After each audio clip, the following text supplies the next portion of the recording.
आहुति हमारी प्यारी सी बिटिया, ये हमें कुछ सुनाना चाहती है। क्या सुनाएंगे मुझे भी नहीं पता, पर मैं चाहता हूँ ये जो सुनाए वो आप भी सुने। राम क्यों पूजे जाते हैं? राम इसलिए नहीं पूजे जाते कि उन्होंने कौशल्या की कोख से जन्म लिया।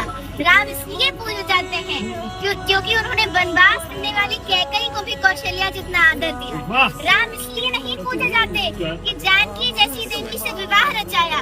राम इसलिए पूजे जाते हैं कि समाज द्वारा ठुकराई हुई अहिल्या जैसी स्त्री को भी उन्होंने देवी कह के बुलाया। राम इसलिए नहीं पूजे जाते कि दशरथ जैसा चक्रवर्ती सम्राट उनका पिता है।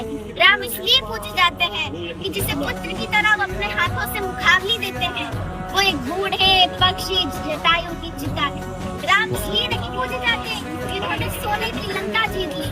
राम इसलिए पूजे जाते हैं कि अपनी अयोध्या के लिए, अपनी मातृभूमि के लिए, अपने बाहुबल से जीती हुई सोने की लंका उन्होंने त्याग दी। राम इसलिए नहीं पूजे जाते कि उन्होंने रावण की नाभि में तीर भेज दिया। राम इसलिए पूजे जाते हैं कि इस प्रकार विद्वान से जीवन की शिक्षा लेने के लिए उन्होंने लक्ष्मण को उसके चरणों में भेज दिया। राम इसलिए नहीं पूजे जाते कि वो भगवान थे।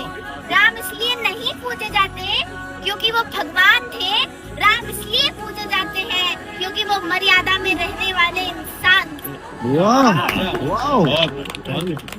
मैं एक चीज ऑफिशियली कहना चाहूंगा, ये मैंने आज से तकरीबन 1.5-2 साल पहले लिखा था, और जितना अच्छा हमारी आहुति बिटिया ने बोला है, मैं जीवन भर कोशिश करके भी इतना अच्छा कभी नहीं बोल पाया। एक बार तालियां आहुति के लिए। You are so blessed.